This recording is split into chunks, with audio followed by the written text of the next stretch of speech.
बच्चों, आज आपका जो लैब में आने का उद्देश्य है, हम लोग कायम है। पहली बात तो आप कक्षा 10 के विद्यार्थी, कक्षा 10 के विद्यार्थियों को केमिस्ट्री लैब में आने पर पहले क्या होना चाहिए, यहाँ जो उपकरण रखे हुए पहले हम ऑपरेटर से परिचित हो जाए, उनका नाम क्या है। जब हम ऑपरेटर से परिचित हो जाएंगे तो स्वाभाविक रूप से हम एक्सपेरिमेंट को फिर कंटिन्यू करेंगे। मैं एक बहुत कम समय में आपको उपकरणों से परिचित करा रहा हूं। इसमें जैसे आपके सामने ये एक शंकु के आकार का, आप सभी ने कक्षा 9 में पढ़ा होगा, शंक्वाकार आकृति को आप समझते हैं। क्योंकि इसका जैसा शेप है उसी तरह से इसका नाम भी है। इसे कहते हैं क्या, अंग्रेजी में कहते हैं कोनिकल फ्लास्क और हिंदी में कहते हैं शंक्वाकार फ्लास्क। याद रहेगा? क्या बोलेंगे इसे? फ्लास्क। आपके सामने यहाँ पर ये टेस्ट ट्यूब स्टैंड है आपके पास। इस टेस्ट ट्यूब स्टैंड में आप देखेंगे ये टेस्ट ट्यूब्स रखी हुई हैं। ये कांच की परख नली, टेस्ट और ट्यूब दो शब्द हैं।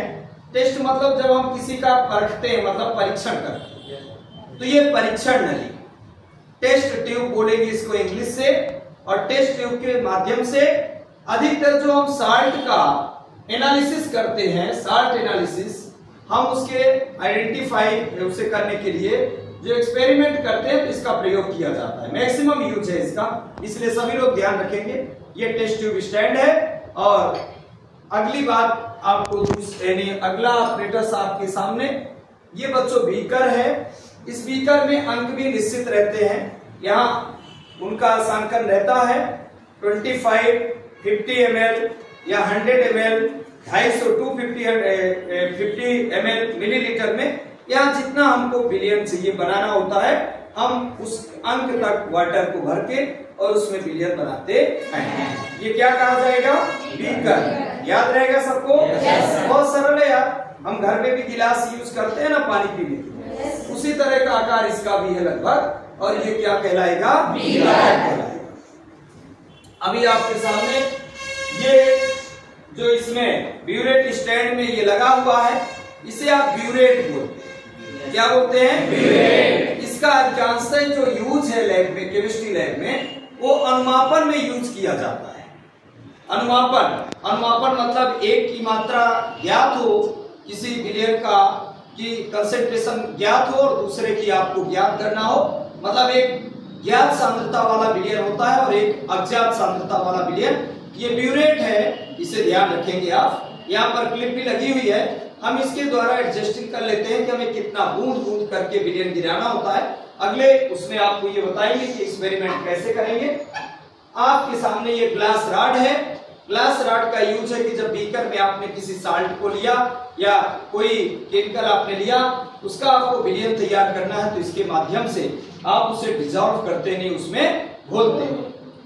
उसके बाद फनेल है। जैसे इसमें आपको ब्यूरेट में कोई घोल डालना है, क्योंकि मालूम है आपको कि इसका जो संकीर्णता है इसमें, उसकी वजह से कोई घोल कहाँ आ सकता है? नीचे हमारे ऊपर भी गिर सकता है, जो कि कहीं ना कहीं हमारे ऊपर साइड इफेक्ट उसका पड़ेगा, उससे नुकसान होगा। इसके लिए हम इस फनेल का यूज करते हैं और इसके माध्यम से हम इसमें किसी भी विलयन को भरते हैं। यानी ब्यूरेट में भरना है। इसमें 0 और सभी अंक लिखे हुए हैं, पर जनरली जब हम स्टार्ट करते हैं इसका अनुमापन का एक्सपेरिमेंट तो 0 तक भर लेते हैं। आपके सामने चूंकि कभी कभी रिजल्ट जब नहीं आते हैं तो हमें हीट करना पड़ता है विलयन को, तो ये आपके पास स्प्रिट लैंप है। इसका नाम ध्यान रखिएगा, स्प्रिट लैंप। क्या बोलेंगे इसे? Spirit lamp. इसके बाद आपके पास अभी ये थोड़ा सा अलग टाइप की एक कांच की नली दिख रही है, पर इसे बोलते हैं पीपेट।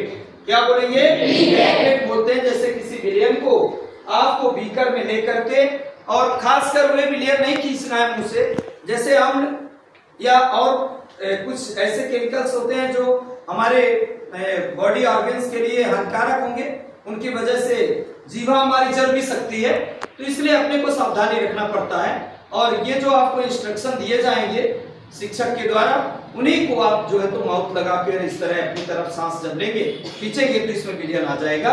इसे पीपेट कहते हैं, इसको ध्यान रखना है सभी। बच्चों आपके लैब के अंदर कुछ ये राउंड बॉटम फ्लास्क है, इसे राउंड बॉटम फ्लास्क बोलेंगे। और इसके बाद आपके पास एक किप्स ऑपरेटर्स है, यानी किप्स उपकरण है जो 3 गोल बेदी के भागों से मिलकर बना है। आए हैं तो आप इससे भी परिचित हो जाएं। इसे किप्स उपकरण के नाम से जाना जाता है। जनरली इसमें H2S गैस का निर्माण किया जाता है, हाइड्रोजन सल्फाइड गैस बनती है। तो इस तरह से आपको इसमें ध्यान रखना है। आगे आपको अब हम जो बताएंगे उसमें आपको आज अम्ल और क्षार केमिस्ट्री का जो पहला आपका एक्सपेरिमेंट है, एक्सपेरिमेंट बुक में अंकित भी है वो, तो पहला एक्सपेरिमेंट है कि अम्ल और क्षार को हम कैसे पहचानें। बिना टेस्ट लिए हम रासायनिक अभिक्रियाओं के आधार पर, हम लिटमस टेस्ट के बेस पर, हम उसके पीएच वैल्यू के बेस पर किस प्रकार उसकी पहचान करेंगे, ये मैं आपको आगे बताने जा रहा हूं।